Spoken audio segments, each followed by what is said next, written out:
because it goes unstable off and on. Mm. Okay.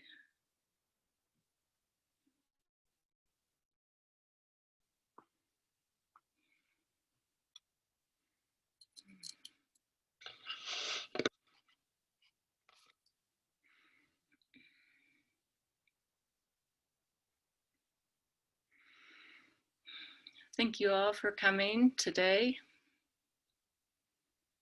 We're going to go on an inner journey today to learn about our heart, tensions we carry within ourselves, and how to slowly start to surrender those tensions. What is our heart all about? Our lineage teacher, Bhagavan Nityananda, says, "The heart is the hub of all holy places. Go there and roam in it." What does this mean, hub of all holy places? It means our heart is the root of our consciousness. We have to look inside and deeply feel our heart and hang out in that space. Just like a tree, the roots of a tree are connected deeply to Mother Earth's consciousness.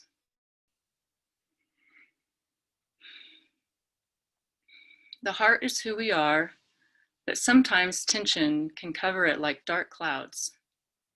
Then you have to learn to surrender the tensions to break up the clouds. How do we do this? First, we learn how to connect with our heart by breathing into it. Every time we take a deep breath, our breath goes to our heart. Yoga Sutra 1.3 says, when this technique is mastered, the practitioner is able to keep a steady focus inside on his or her own true nature, the self. The technique here is learning to breathe into our true self, the root of our consciousness in our heart. Just like a tree, the roots of the tree breathe deep into the heart of Mother Earth. Once we connect with the energy in our hearts, we need to learn to uncover the tensions within it. This is when we breathe deep into the heart to break up those dark clouds. Your breath can break down the cycles of tension that are under pressure. Sri Shambhavananda says, when you take a breath in, you can feel the heart chakra. You don't try to tear and rip it open with willfulness. The breath is like a massage. As you exhale, you surrender all the negativity that gets kicked up. You could think of it like the trunk of a tree carrying its own tensions to withstand the changes of each season. It stays rooted to the earth, and each year it has to surrender its leaves. While a tree goes through this process, it still carries tension, but it doesn't attach to it. A tree has to release tension to grow leaves and let go of leaves. It has to breathe, move, sway in the wind to continue to stay rooted in its own heart, breathing into Mother Earth. So how does one surrender all these tensions within our heart? We have to breathe deeply into our heart, just like the trees do when they surrender their leaves. I realized on my walk this week that the roots of the trees are breathing into Mother Earth. The trunks of the trees are ready for winter as they release the tensions in their branches by surrendering the leaves. Some of the trees still had some leaves. They're not ready yet to be surrendered. We can't surrender all our tensions in one go. It's a conscious, energetic process that takes place inside of you. It is the ability to breathe into an inner knot of tension and release it. It's from Sacred Journey. So to sum it up, the heart is who we are. Tension covers up the heart like a blanket, and the surrender practice comes in to remove the blanket to expose your beautiful heart. Just like the trees surrender the blanket of leaves on the ground. So let us roam around the trees now and breathe into our hearts.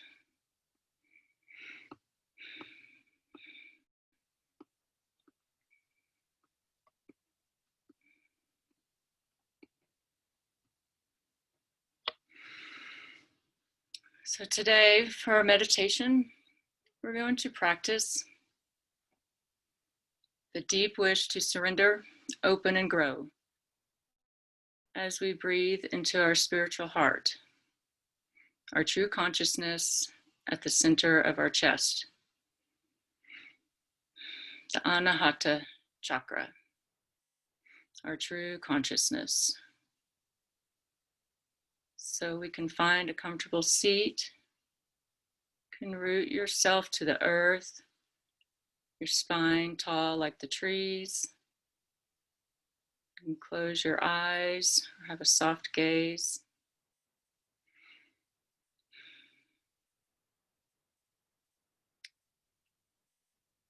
Slowly and softly start to inhale and exhale into your heart space. Just watch your breath as you breathe.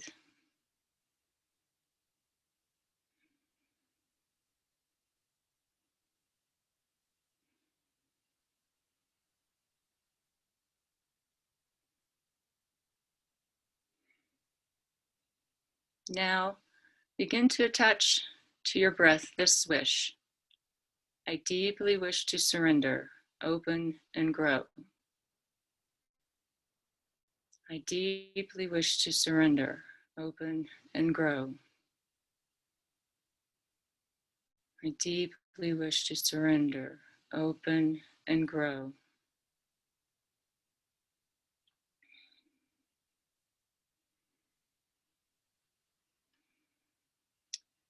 You can bring this wish deep into your heart as you feel the expansion in your heart.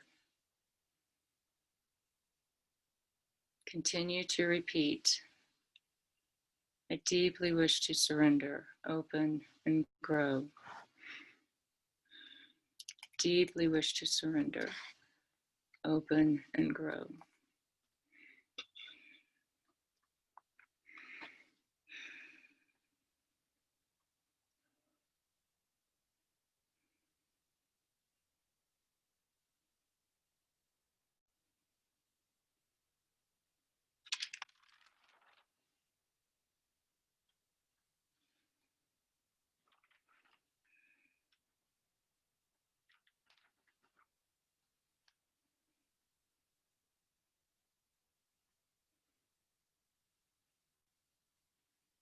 When you breathe into your heart with this wish, feel where the tension is coming from as you continue to repeat. I deeply wish to surrender, open, and grow.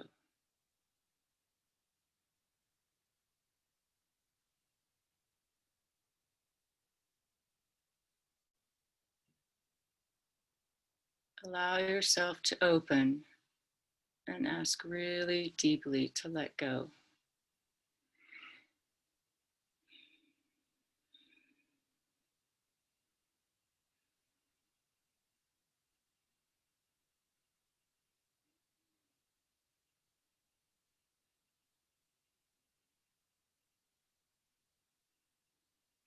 Your breath will help to break down tensions and knots within.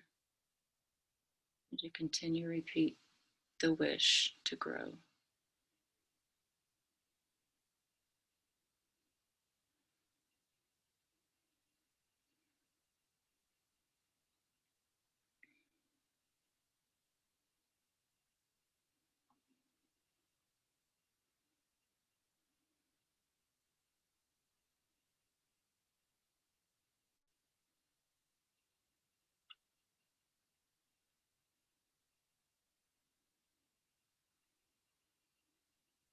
Your breath and wish to grow will help to break down the cycles of tension.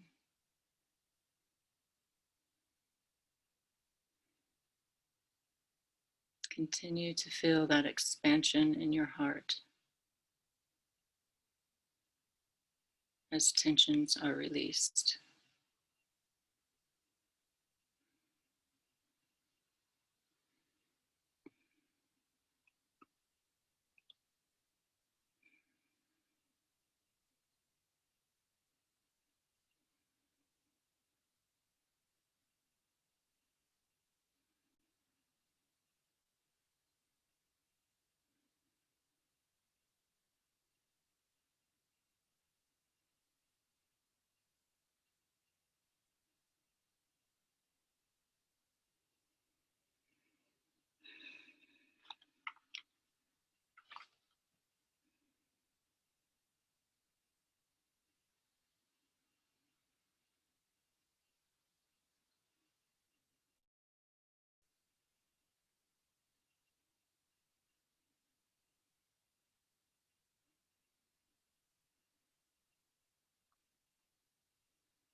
On your next exhale, you can slowly let the wish quiet down and soften into your heart.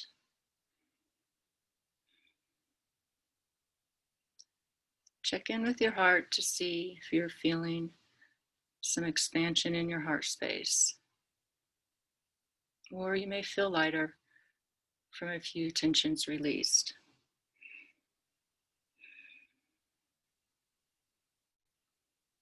Be grateful in your heart that the wish helped you to release a few tensions today with your breath.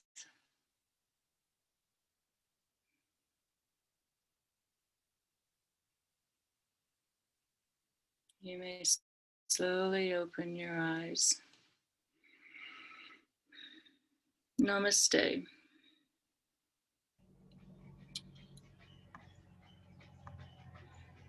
All right, thanks, Rita.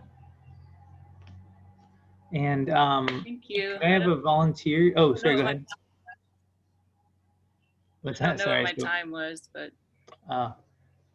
well, and if anybody needs the timing. yeah, I'm always happy to. I got the timer right here. If you guys ever need me to tell you, I just figured you're doing it. But if you need me to like ding a bell, I can. So that was about 7 minutes for the meditation, just so you have a sense. It's cool. So does anybody want to volunteer to do wish, star, and takeaway for Rita? And all right, Anjali, I think you said yes, but you were muted, so I just interpreted it. That's exact. You saw it in my Yay, thanks. In my body language. Thank you for that meditation, Rita. I loved the way that you taught what the meditation was about, using the analogy of the trees and using your experience throughout the week. I really felt connected to how you had been experiencing what this meditation on the heart was doing for you, and how you connected to it through what was happening with the trees and what was around you. And like you were just telling us, when Kara asked you, how it was going over there, you were telling us that you were taking a lot of walks. So it was fun to just imagine you taking that time on those walks this week. And it was easy to connect with you in that way, and learn from you in that way. And then the meditation itself felt really nice. This is new to me, so doing this meditation with you guys I'm just having so much fun learning from you. I thought that you did a really nice job pausing in between cues and guiding us through. I felt a lot of attachment and growth within my heart, and your voice was very soothing throughout. So I thought it was a nice teaching and a nice meditation. Thanks, Angeli. Just to touch on the other two parts of the feedback, a wish and takeaway. Was there anything you wish you had more of or less of, or anything like just you personally wish? And then the takeaway is just if someone was to ask you after Rita's class, like, oh, what'd you learn today? Just, you know, whatever you felt like the takeaway. Okay, sorry, I And then if you didn't. don't have one this time, that's okay. I just thought. Okay, yeah. I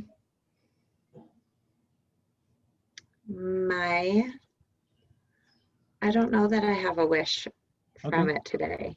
Okay. And next time I'll give you guys a heads up that you're giving feedback, because that's my fault. I always forget the first person every week after week. But takeaway,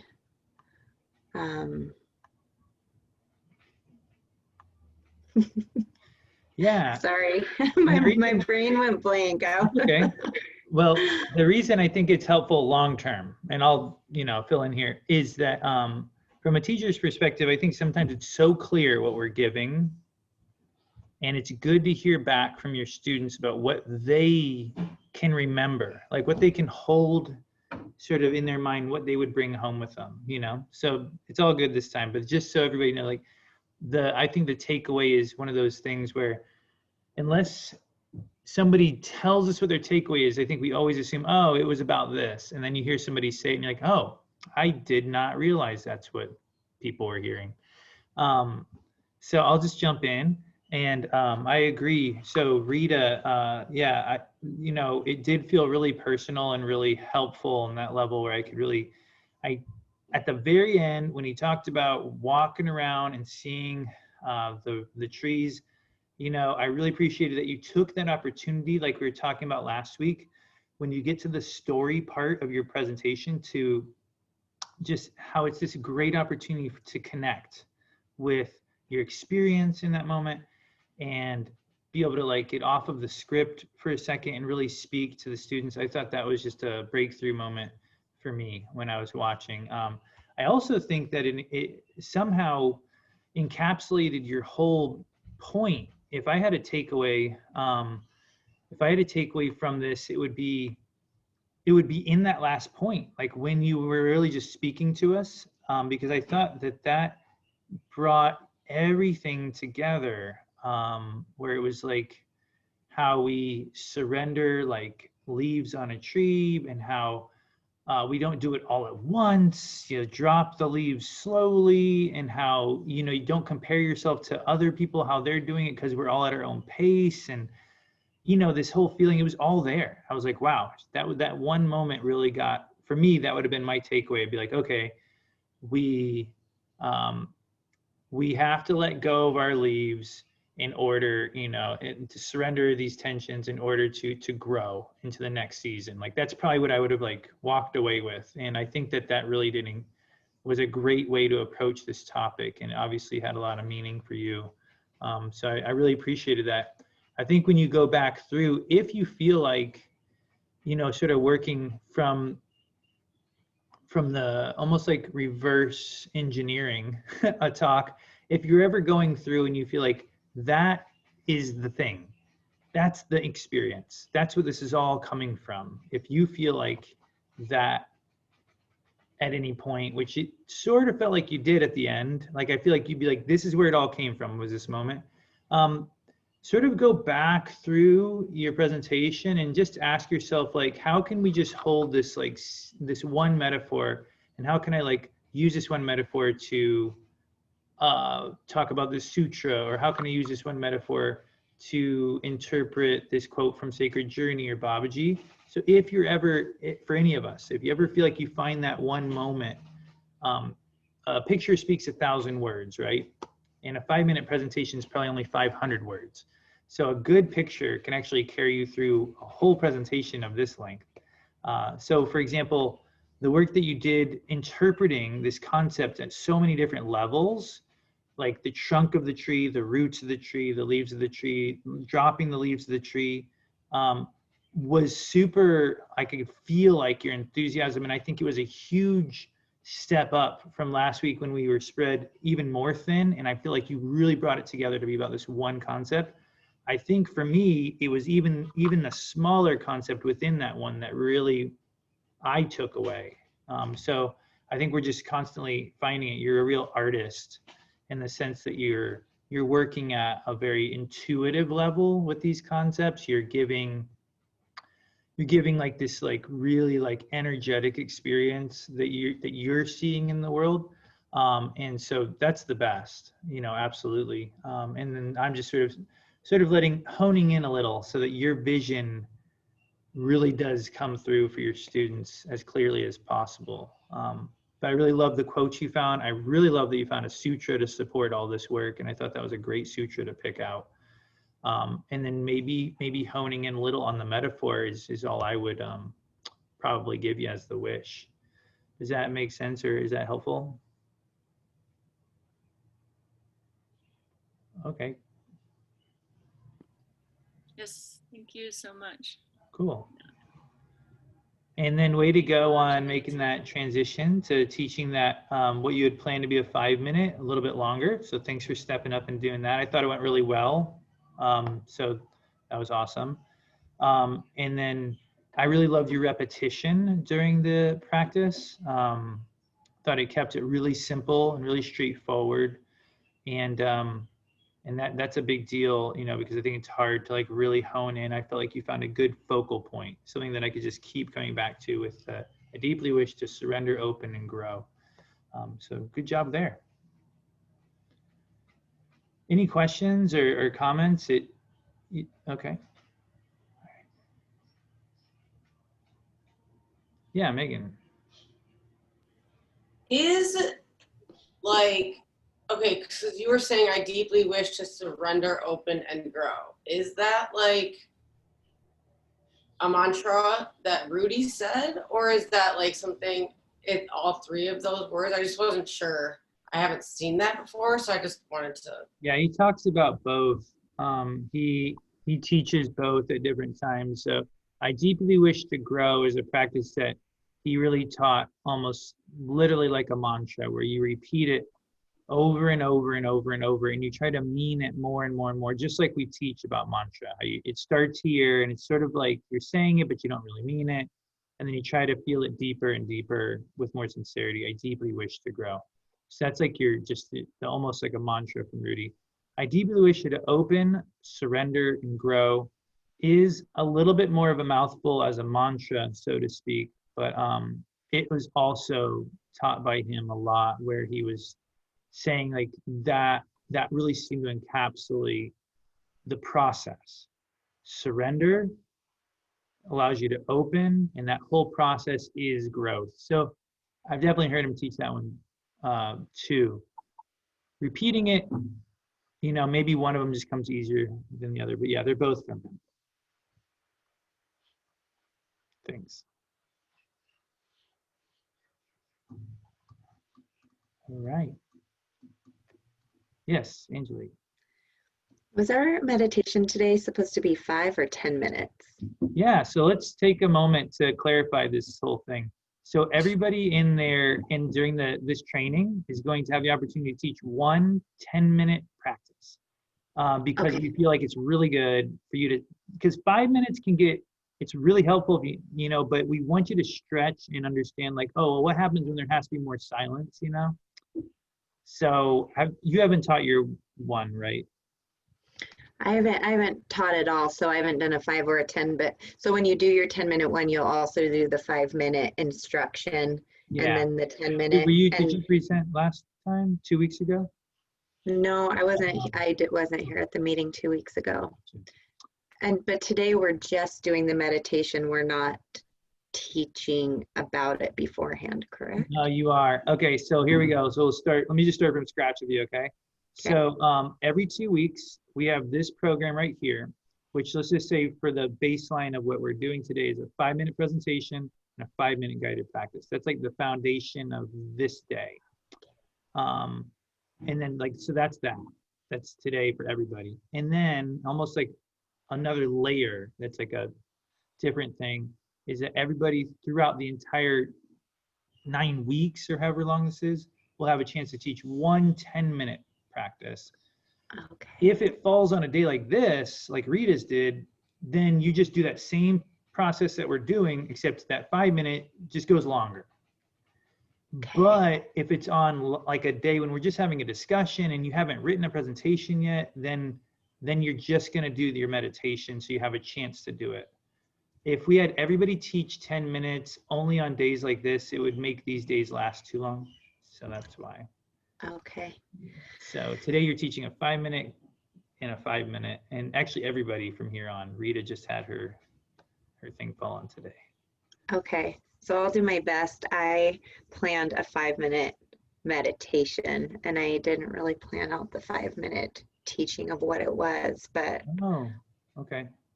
Well, I think what I would do then is, because the presentations are like, I think are really a lot of work personally. So I would probably say just do the guided practice today and then take maybe the rest today and tomorrow to try and put together something okay. and then post it to the blog. And I'll do my best to like give you a little bit of feedback in text form. But I wouldn't want you to just sort of make it up, because then Okay. like, I'll be like, oh, because all that stuff about a sutra, a satsang, and a story, it takes a while, I think. Right.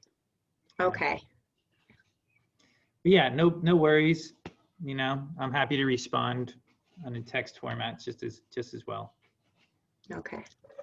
Cool. So maybe we'll have you go in a few rounds just to get a little bit more presentations under our belt. Actually, Kara would be the only presentation left then. So Kara, why don't you go next? Maybe today we're done a little early, I don't know. But yeah, Kara, you can take your time to get centered. And if you need me to help with the timing, otherwise, if you have a timer, you can start it when you're ready. Okay, give me just a moment because I have loud visitors. So one moment. Okay. Well, let's take a couple minutes. Everybody can just stand up and just move around a little bit. If you have to run to the bathroom, you can.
I think we lost everyone, Kara. So take another minute and they'll probably show up here.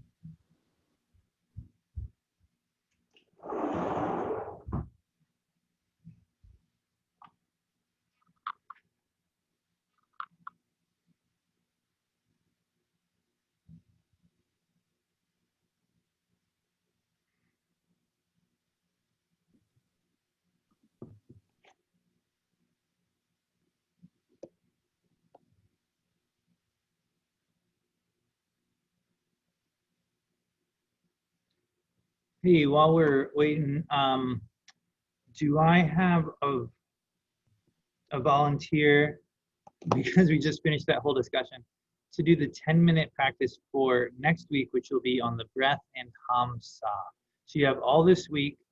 Oh, Megan, I saw it. Yes, No. all right, great. Got it. Let me just tell. I'm fine. Okay. Excellent. I also will post my presentation. I'm considering doing it, but it is kind of just scattered. So I think I'd rather just post it. Oh, say that last part again. You rather, it broke up a little on my end. I said I was like gonna try and print out like the little pieces I have, but I know it'll be just like scattery. So Yeah. I'd rather just post it. It'll be like better. Cool. Yeah, no, I mean, I'm right there with you. I think they take a while to get it. And then, you know, if you take your time writing it, then it'll be there for you later, because you're going to probably end up teaching from that at some point. You sort of want it to reflect, because you did a lot of work the last couple of weeks, and then we're moving on to new topic. So it's like, if we move on to new topic and you didn't do that part, it just sort of like, sort of fades away. Yeah, I'm like 50% done, but when I actually write it, it always changes a lot before I'm actually done. So What a process it is. I know. So, sounds good. I'll do my best to respond to both of yours on the blog. Maybe shoot me or Buyer, whoever's email you have, just say like, oh, it's up. They don't always know. Okay, cool. All right, Kara, you're up. Sweet. All right.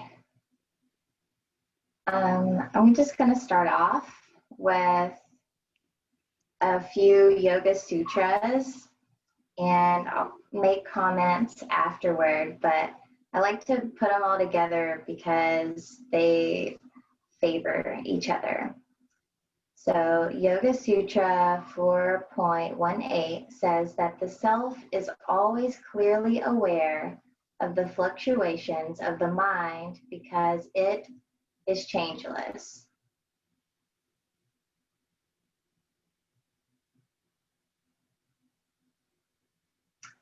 Yoga Sutra 4.2. It is irrational to believe that the mind could simultaneously perform both functions of observing itself and being observed by itself.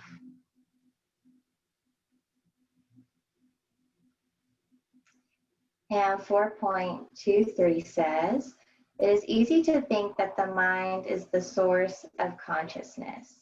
Yet, when it's in the witness state, one can observe the mind with all its impressions and colorations. In Yoga Sutra 4.25, when the one understands the relationship between the mind and itself, the colorations of the mind no longer cause difficulties. And going through the Yoga Sutras, I'm trying to find one that kind of calls out to me in my practice what I take away most from meditation. And these spoke to me mainly because I have a tendency to look at situations over and over again, and it's the same situation, but my experience and my takeaway of the situation is always different. Kind of like the same thing of reading a book more than once, right? Each time you find some little thing to take away that you didn't see before. And for that reason, that's recognizing that the mind it's the mind. I wanted to say the mind is a mind of its own. But yeah, so to take away from that, there's the self that recognizes the mind which has all these different takeaways. And for that, we will use meditation to quiet the mind and be able to observe from the self instead of the mind. I actually went with the mantra Hamsa a little early. I was inspired earlier this week. I use it for Shavasana. So as we begin to sit back, we will find our seat. So start from the bottom, finding the hip bones, grounding into the floor. And as you inhale, I like to breathe into this space. Try to open up the hips.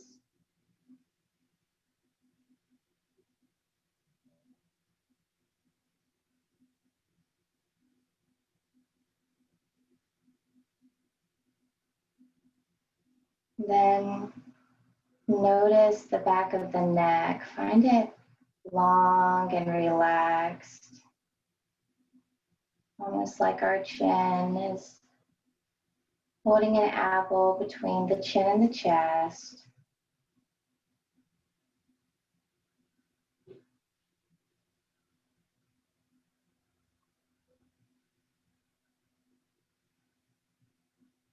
And then notice the heart. Is it over the hips or is it more over your lap?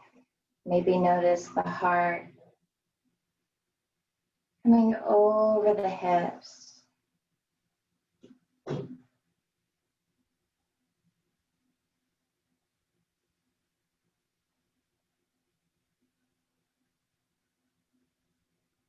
And settling into that heart space, draw the breath into just the heart, only the heart. Feel it expand.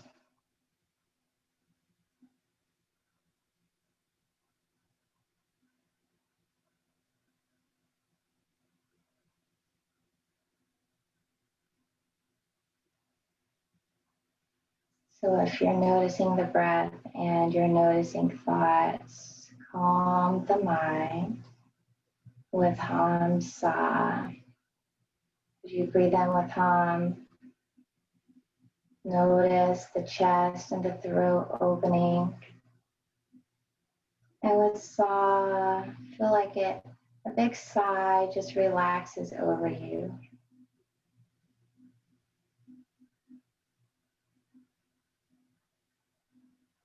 Still guiding the breath into that heart space.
Staying with the quality of your breath, we'll take one more deep breath. Allow it to expand the heart. And let that last exhale leave your body slower than you would like.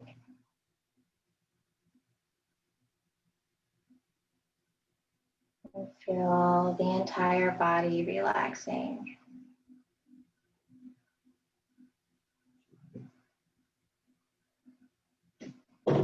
Then we can begin to come back into the room. Slowly opening our eyes and staying in our heart. So from here, as you go throughout the day, I like to always recognize if I'm observing from the mind or if I'm observing from my heart. Thank you.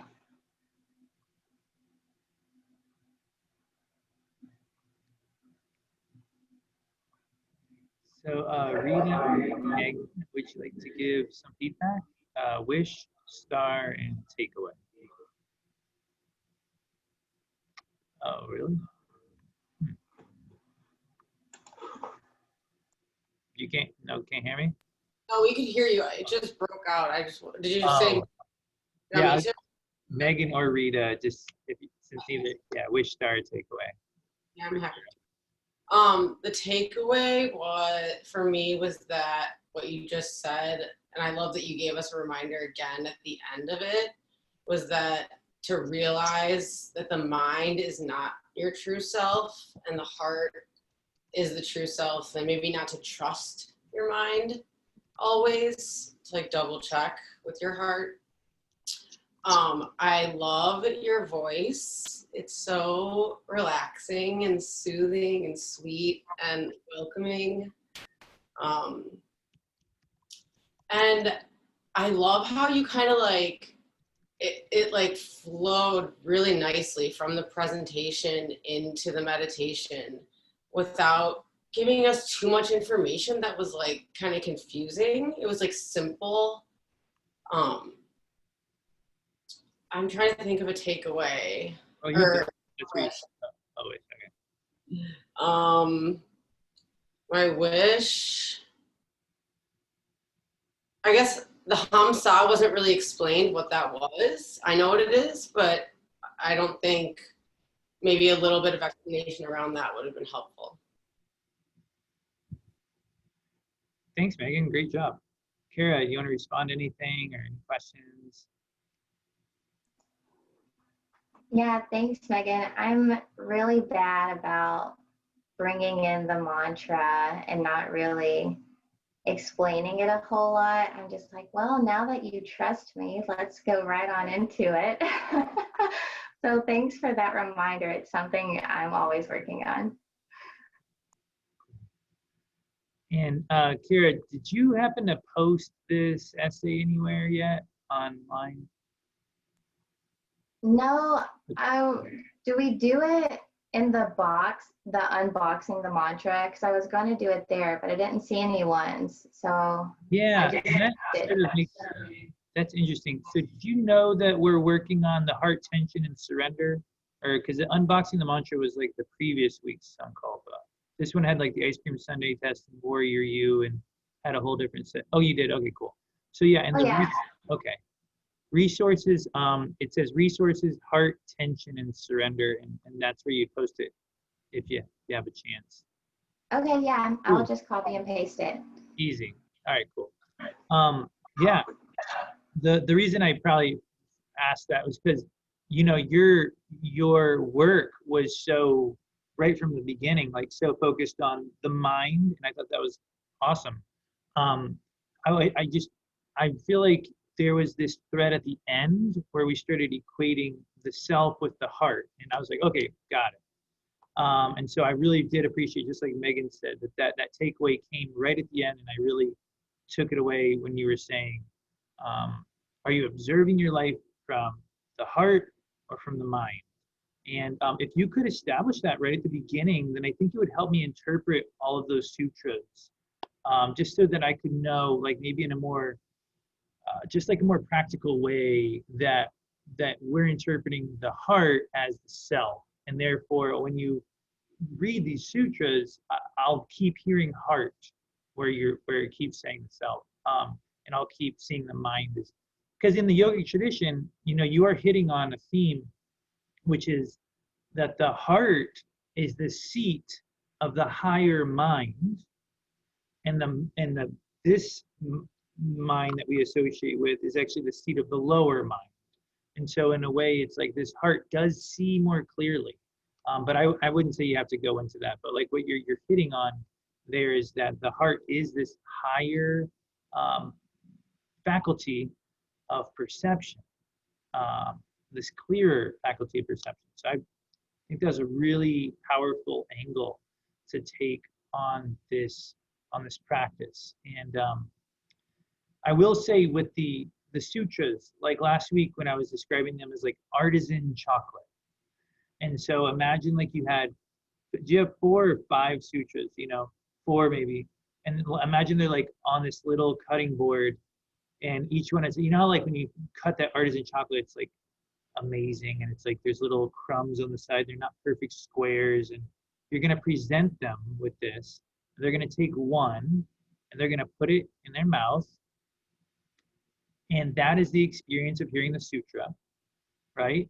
But if we just like chew that chocolate down, swallow it, and then go to the next one right away, I mean, no one would, if you were really paying $8 for each bite of this chocolate, you would take time with it, like if it was a real artisan kind of experience.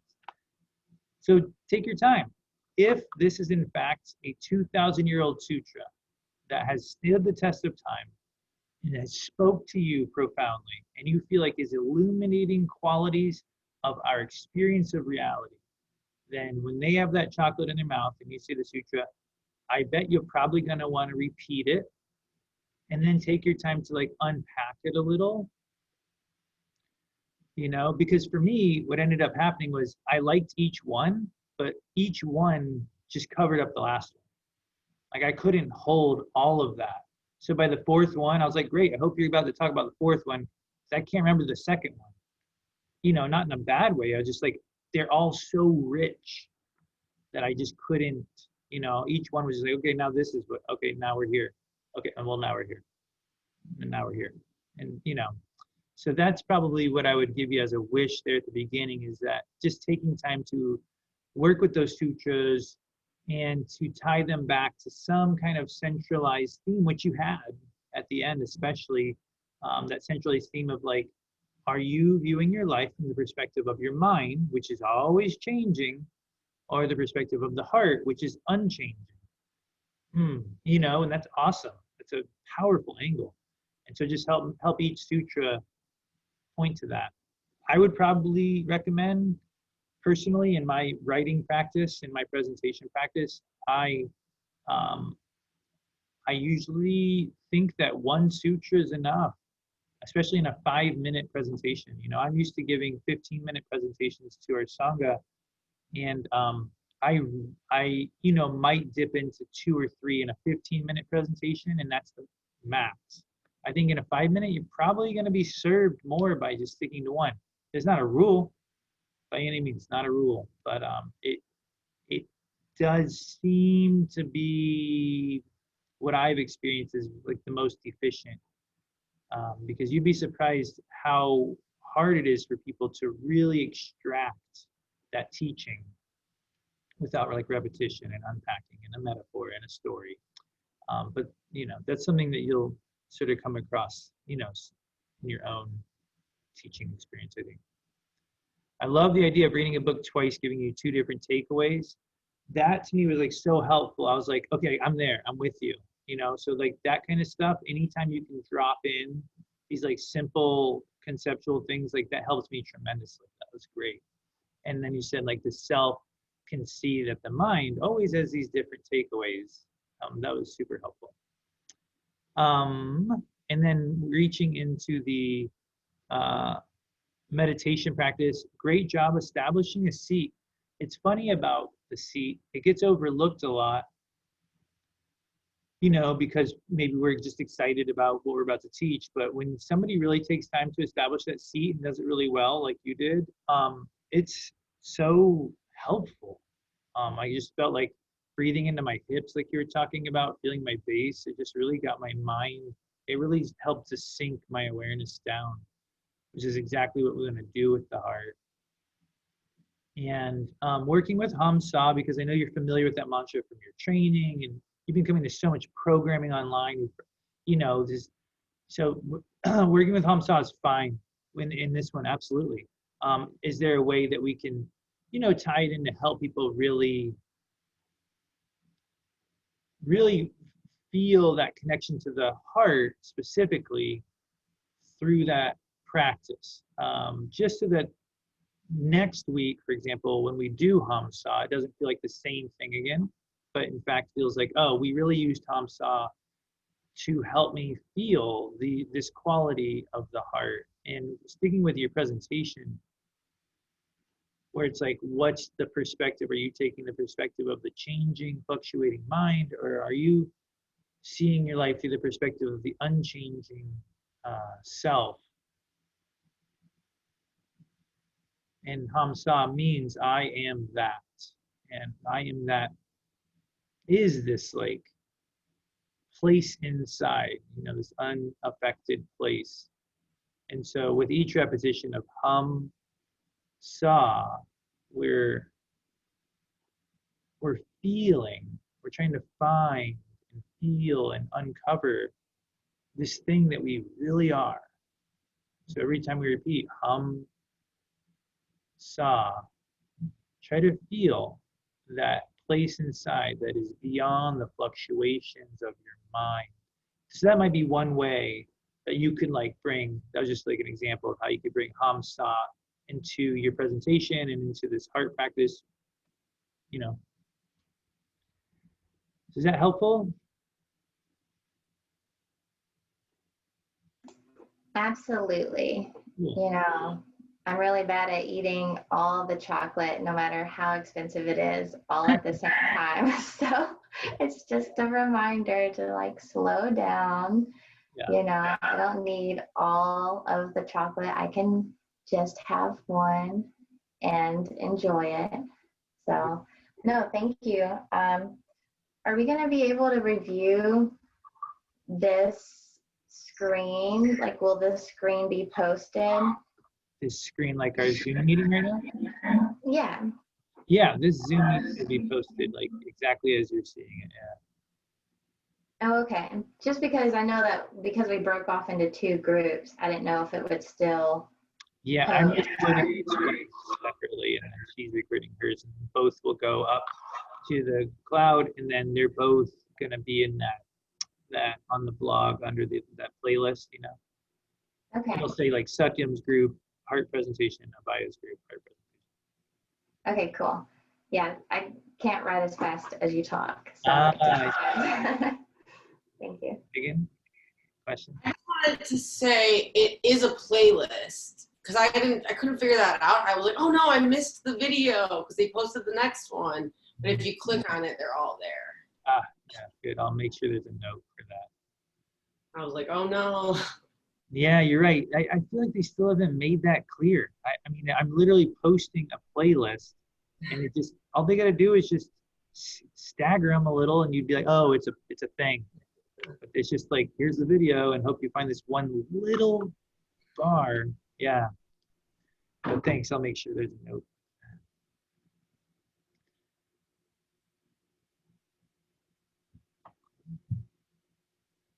All right. Well, Anjali, you said you had a presentation, not a guided practice for us. That sounds great. Let's do it. We have time, so yeah, go for it. And then I realized that within the practice that I had set up, I did place a quote from a lineage teacher in there that I was going to talk about as a nugget.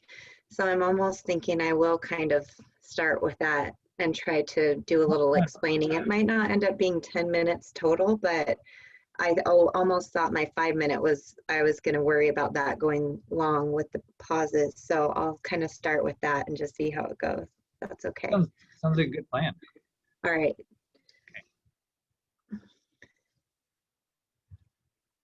Okay. Thank you for joining today. We will be working on a heart meditation and breathing into the heart chakra, also known as the Anahanda chakra, which is the middle chakra. And being that middle chakra means that it's a deep chakra, but it's also very accessible to us, which is nice because the heart is where our joy, where our bliss resides. And so in practicing breathing into and meditating into the heart, this helps us to tap into our joy and our bliss. Lineage teacher Swami Muktananda says, the truth is that the joy you find in all things is simply a reflection of the joy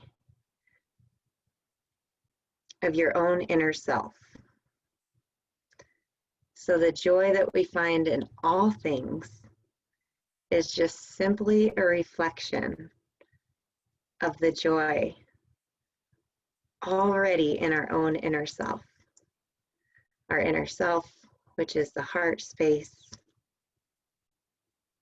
And so today, our breathing into that heart space, our focusing on our desire to expand that heart space will help us to be able to access that joy, which it's already there. We're just working the muscle, and not the physical muscle, but working our desire to tap into that space and to pull out that joy, pull out that bliss, no matter what we're doing. So we will begin by setting up our seat and rooting our sit bones back and down into the ground, connecting into the earth. Our spine, which sits in between those sit bones, is straight, it's long. So our tailbone plugged in between those sit bones down into the earth, and the crown of our head reaching up towards the sky elongates and creates space within our body, expansion for breath to move freely. Maybe blinking the eyes a couple of times and feeling the moisture behind the eyelids, softness throughout the face, corners of the lips turned up.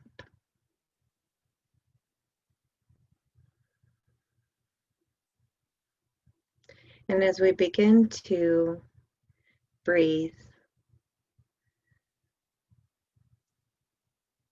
focusing our breath towards the chest, where the heart resides.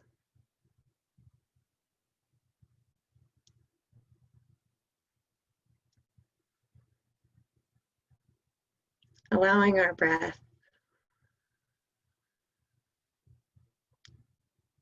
to be deep, but not forced. A natural, deep breath towards the heart.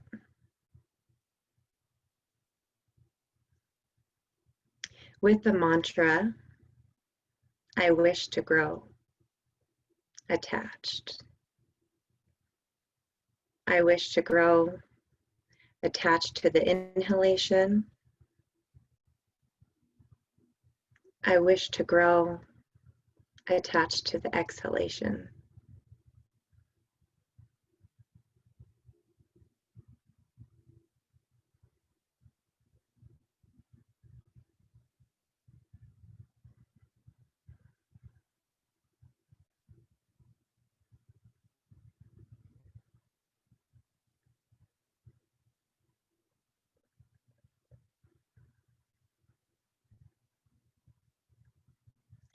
Each breath in, expanding the heart space a little bit more each time.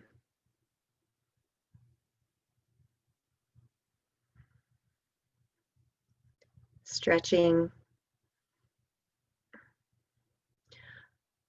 Imagine that your heart was a balloon, and each time you inhale, that balloon, that heart expands just a little bit more. Each time you exhale, that expansion stays where it's at. So with each breath comes more and more expansion.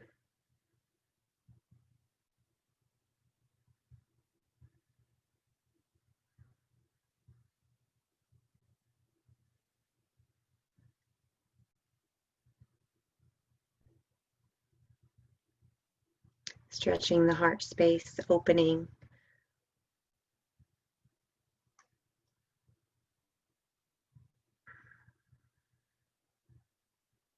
Creating such a thin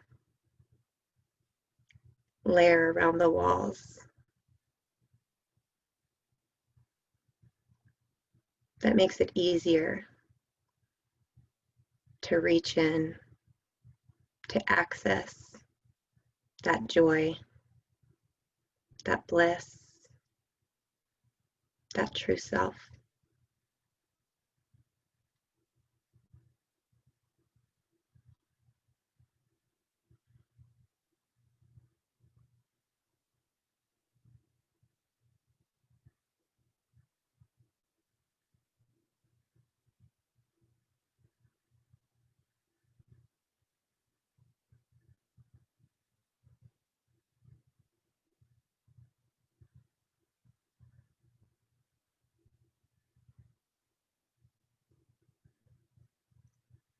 And that expansion, that openness that we feel within our heart is something that we can tap into at any point throughout the day. This practice, every time we come back to it, allows us to work on strengthening our ability to tap into that joy.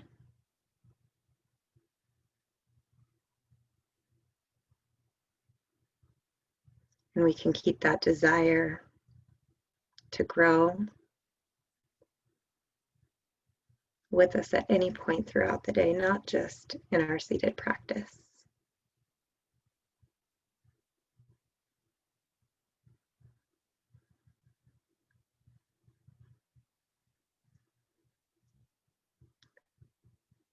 So as we start to come back to just our natural breath,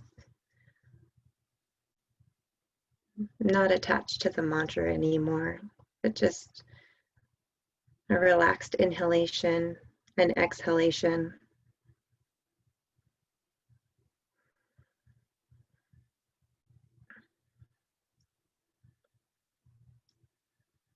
Feeling the joy and the gratitude that is immersed throughout the body from opening up our heart.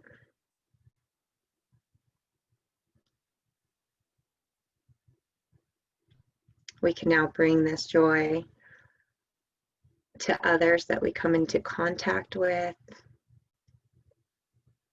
throughout the day, throughout our lives. Let's go ahead and open your eyes when you're ready. I feel so thankful to be able to receive joyful feelings and practice from all of you, and to be able to share mine with you as well. Namaste.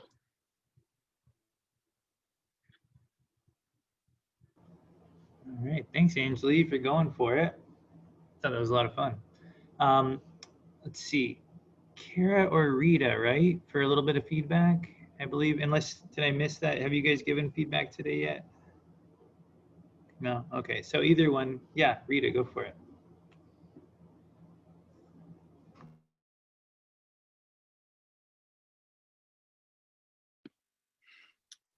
Can you hear me? Can you hear me? Great job, Angelique. The star is just the joy, even in your voice and how you spoke, and the joy within ourselves. What you're talking about with the quote from Muktananda, and takeaway is just blissed out within, and just felt really good. The whole presentation and the whole meditation. And the wish is, I wish we could have just kept going for a little bit longer. It was really lovely. You did a fantastic job. So thank you. My heart thanks you. Thanks, Rita. Yeah, Anjali, definitely think you found a great quote there from Muktananda to really hone in on. And as you're working on your presentation, you know, keeping it simple like that, it's going to be really helpful, because I think that that quote really does encapsulate the whole concept. And as you're unpacking it, you know, so the joy that we experience is merely a reflection of the joy that's already inside of us. And, you know, as you're sort of unpacking it, maybe you'll have a way of like helping people interpret that, because I think a lot of times it'll be challenging for students to, they'll be like, I believe you, that I believe that that joy is in me. You're right. You know, there's just a part of it's like, yeah, absolutely. But then they'll be like, so what does it have to do with me right now? And I think that the meditation is a great opportunity to really help people make this connection between, there's this joy inside of you right now. I doubt anybody's sitting here reeling in bliss at this very moment, but you know, and that sort of opens the door to saying, we just have to do the work of peeling away the obscurations, allowing it to shine through. You know, so that'll be like a part of your presentation. It's just like that's sort of where the video presentation goes in general. It's just like helping people see you experience joy all the time, every day. We think it's in the object because the mind is easily fooled.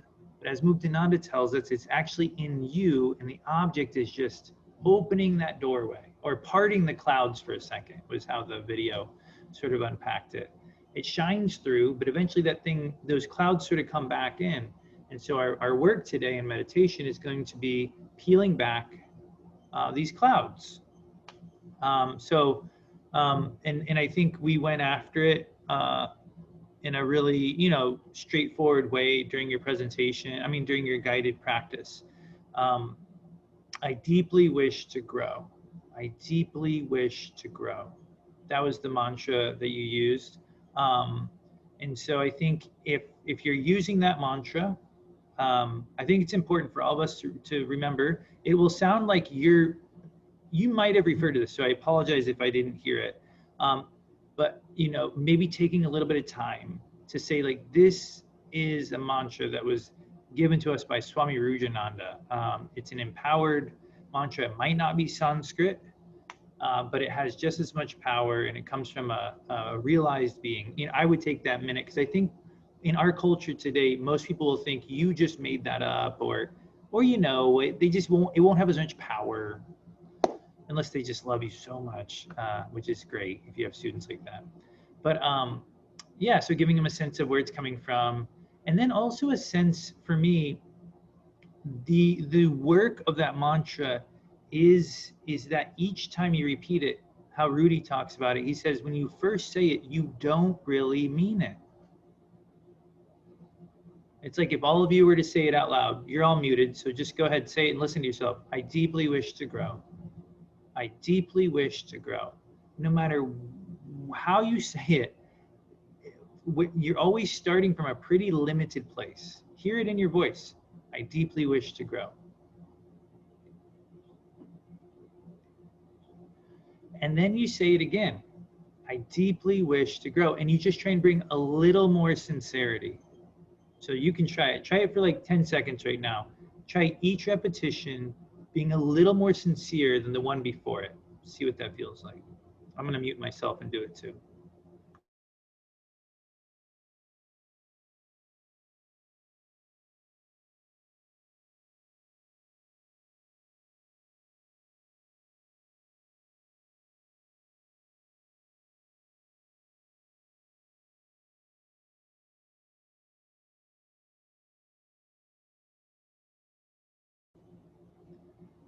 All right. Does anyone feel like they felt a successive something building? Yeah, Megan, you felt like something was building. Yeah, Angelique, cool. So that cool. Awesome. So yeah, that's sort of when we work with that deeply wish to grow as a practice, we want to clue people into this successive building experience that we're reaching for. Like Rita talked about, a tree can't drop all its leaves at once. It just drops a few at a time. So each one is like you're surrendering a little bit. So that's probably something that would support that practice when you teach it next time, Angeli, I think. And also what that allows you to do, just for everybody's sake, I think that probably one of the feedback that I feel like I've given, that I give a lot at this stage of our teaching is repetition really serves your students. It feels repetitive to you, but it's not to them. So if you just have one focal point in that practice where you're just like, we're using this mantra, each time you use it, just mean it a little bit more than the time before. Deep, and then you say it with them, and then you give them some time to try it. And then you might come back in after 30 seconds or 40 seconds. You might say, so remember, this mantra is how you're peeling away those obscurations. So each time you repeat it, peel away a little more sincerely, with this mantra. And they do it. And then you're like coming back in, like, so peel yet another layer away.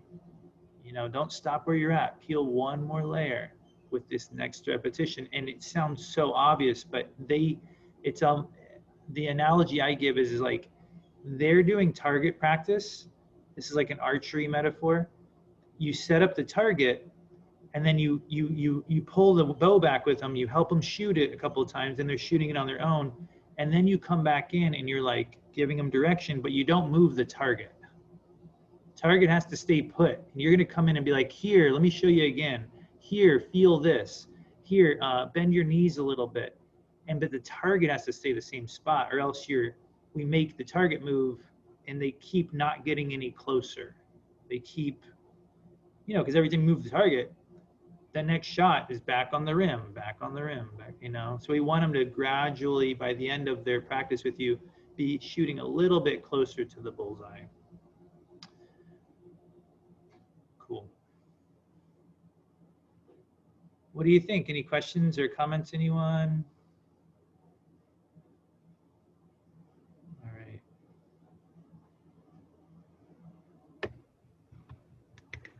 Yeah. I was just going to say that I think that makes a lot of sense. I think that when we come in, when we jump onto these meetings, we get to chant the mantras in the beginning, and then we get a 10-minute meditation, then we get so I feel like we're already in that heart space, and so when each person goes, it's like, well, we're just already there, and each person just helps us to peel more of those layers off that you're talking about.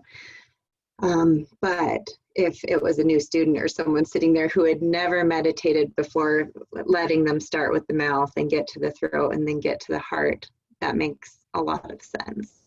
Oh, cool. Yeah, that'd be a great method. Absolutely. Too. Yeah, just taking it. Do you teach yoga? No, I teach indoor cycling. Oh, okay, cool. Well, anything like that where you have to really meet people where they're at and then raise their level. is the same concept where it's like you start somewhere and you have to just be really consistent and grow. Indoor cycling, my God, you're probably more familiar with this than anyone in the room, because that's like that's literally the job, is to raise the level slowly to get more out of people than they think is there. Of course, that's a little bit more, externalized in the sense of like, you might a little bit louder and let's pump the music, but like, the concept is almost exactly the same. It's just, so yeah, that's great. Yeah, I was going to say that it feels pretty similar, although in the 45-minute or hour-long class, there's music and you're moving and you're sweating. And so I've noticed that this process so far has been a challenge because we're sitting and it's quiet. And so there's not any other sort of distraction. So it's like trying to get to the same place or in a really different way. And so it's a really big challenge, but yes, it's very similar. So Yeah.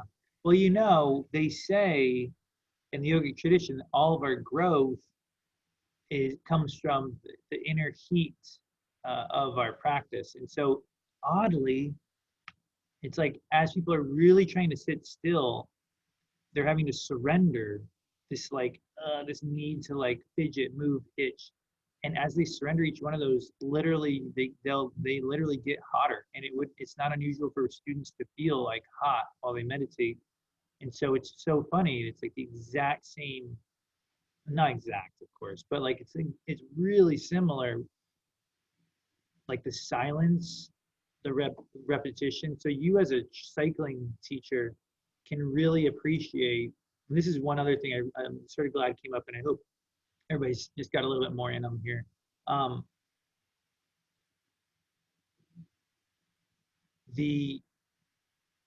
The amount of work that has to occur for the individual is really important to understand.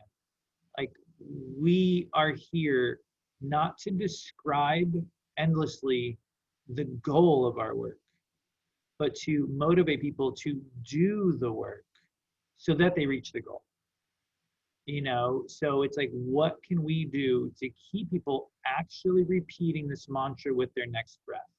How can we make sure that they actually will be going, in your case, like more sincerely with that next repetition? And then we have to give time for them to do it, because if they just keep hearing the bliss is inside and uncover that bliss and you are the self, and that's almost like, yeah, that's where we're going, but like we actually have to burn some calories here to get there. Does that make sense?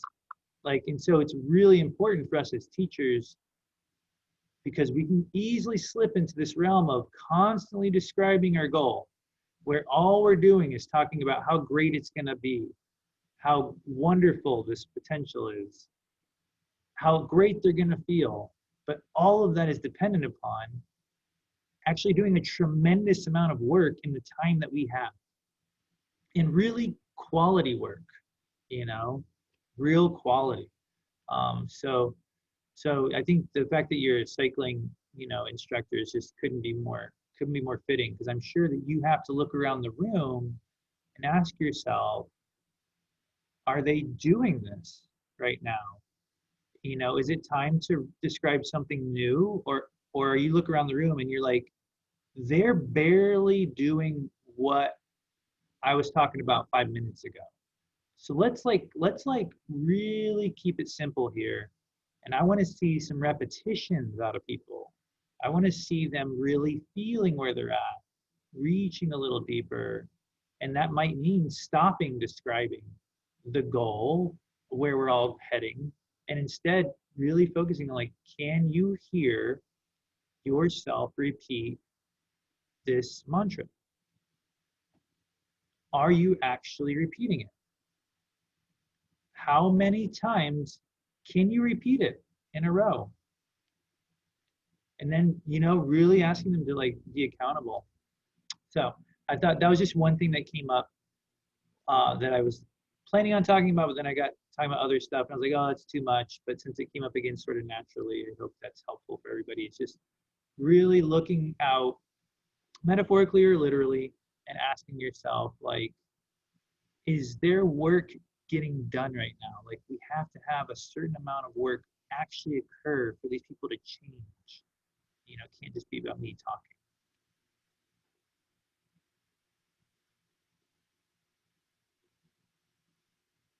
Right. Oh, see him.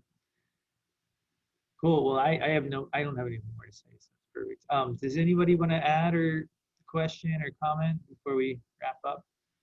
Oh, Megan, you know, I didn't really get to ask if you wanted to teach again. Sorry, when you talked That's about okay.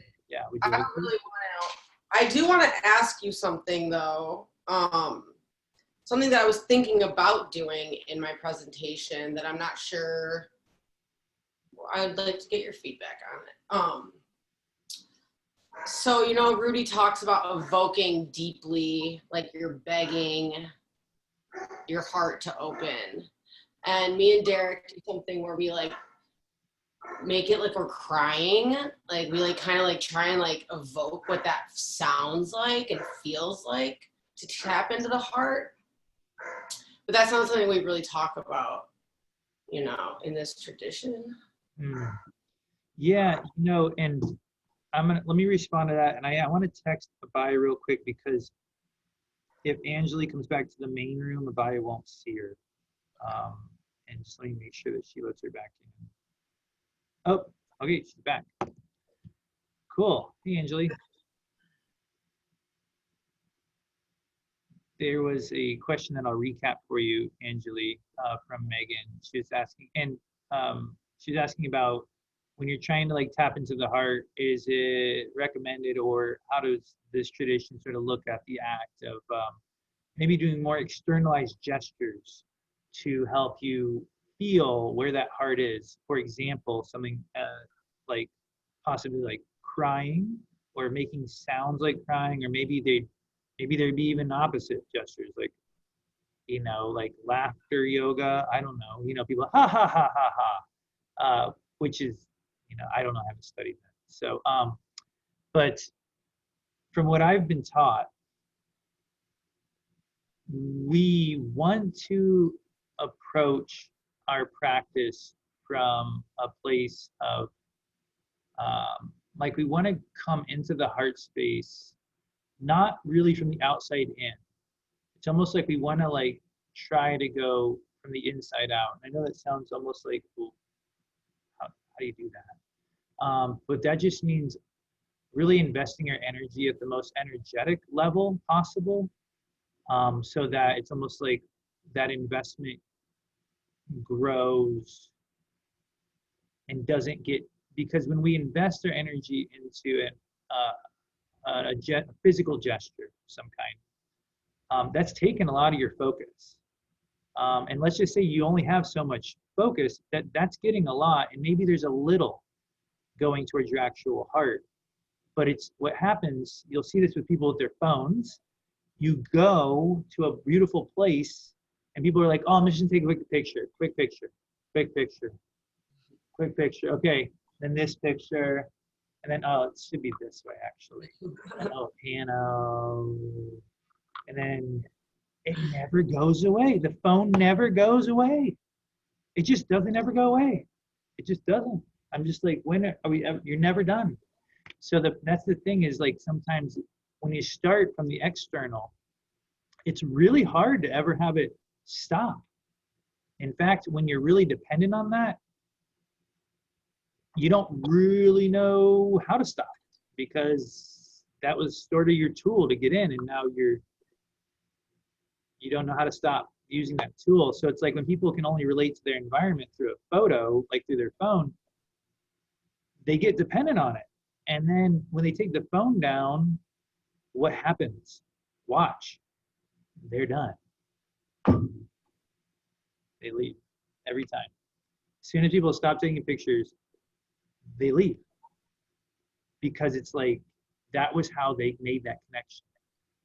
So what we would probably do instead is, I always diss phones. I don't mean to, I'm just constantly dissing them. And I'm like, I don't mean to. But what I do, and what I think relates to this metaphor and back to practice, is like, I'll make myself breathe and enjoy this environment wherever I'm at first. I'll make myself sort of try to relate to it at more of a heart level. No pun intended with this whole discussion, but literally more at a level of the most energetic level, where it's like trying to feel myself enjoying something, trying to sort of like zoom out a little bit, feel the experience, and just sort of be in that, because it's like that's what we're always after. And then we finally get it, and we want to just capture it, but it's like we never just take that time. So I'll be there, and then I try and like just sort of have that space, and then I make the choice to take a picture or not. But it's like if it came from here first, then I can choose, and then the tendency is I feel like I can put the camera away and I can go back to that space. So that is the most long-winded answer to that question, because these practices that we're learning don't always yield the most instant gratification like a photo would of a situation, but yet they yield the deepest possible gratification in the long run. Thank you. That was super helpful. Cool.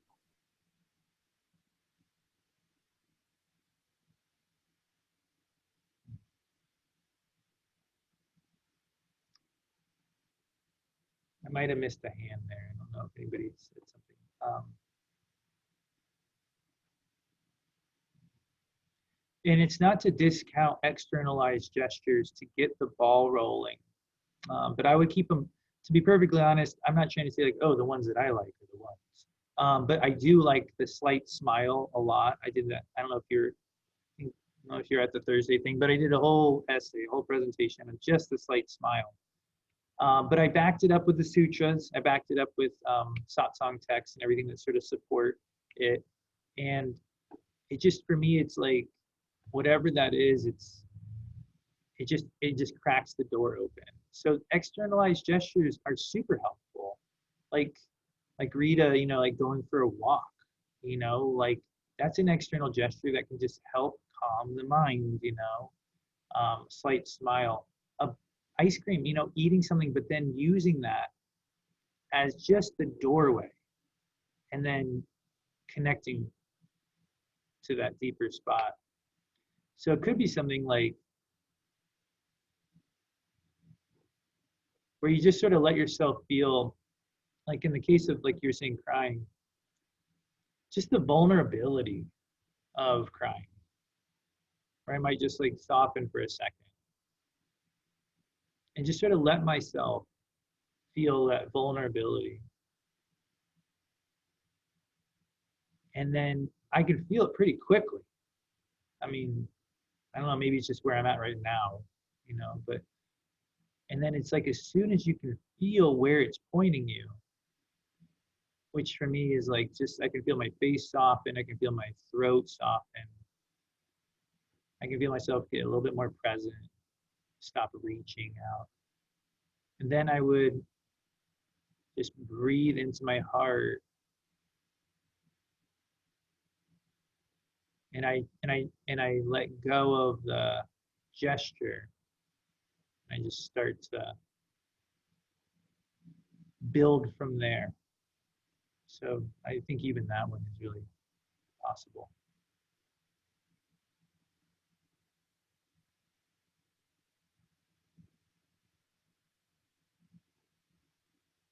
And this actually is the foundation of the gratitude practice that Rudy teaches. He says, you think of something you're grateful for, it opens the door to the heart, but then you let go of the thing and you breathe into your heart. So essentially you're encountering that practice before we taught it.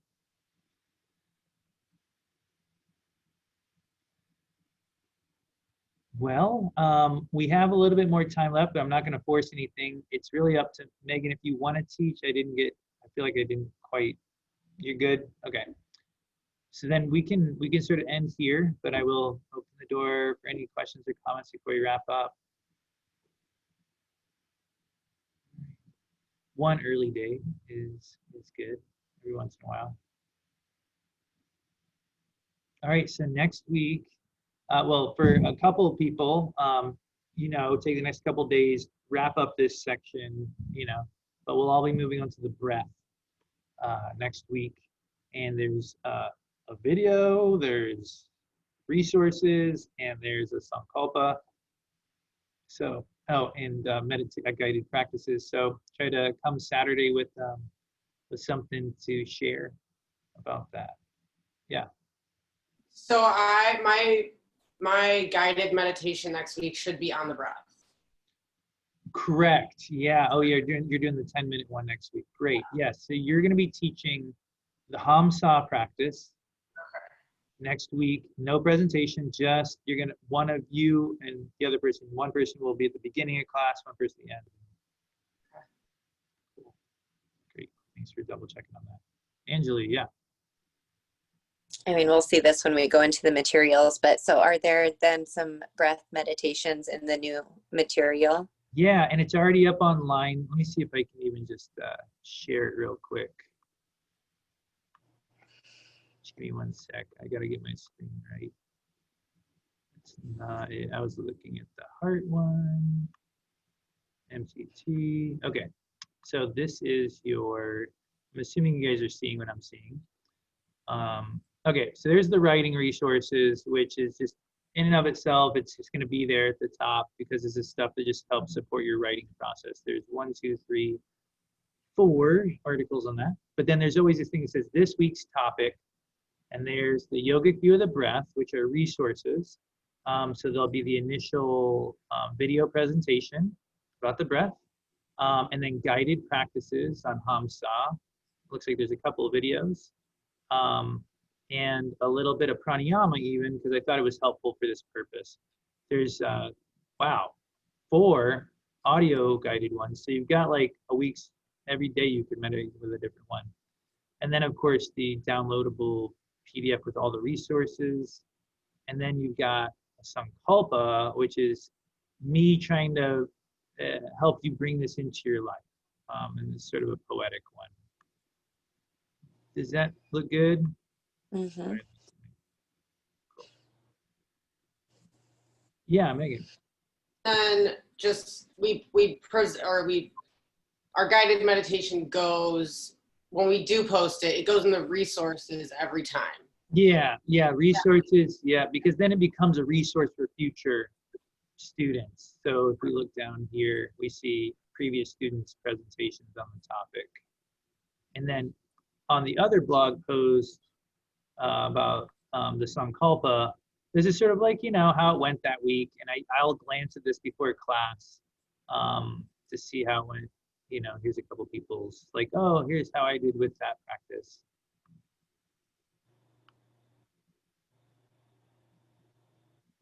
Right. Good questions. I can only see a portion of everybody at once. I don't know if there's any additional questions. I'm going to stop sharing my screen so I can see everyone again. All right. So it looks like we're good then. I know there's a lot of moving parts, I guess. I don't realize it until I have to say it all at once, but I feel like we're all good. So a couple of people got to drop in that essay. Next week is a discussion on the breath. Megan's leading a 10-minute practice with no presentation, and then we'll discuss all the resources. All right. Cool. All right, everyone. Have a great rest of your weekend. Thanks for all your hard work today making this possible.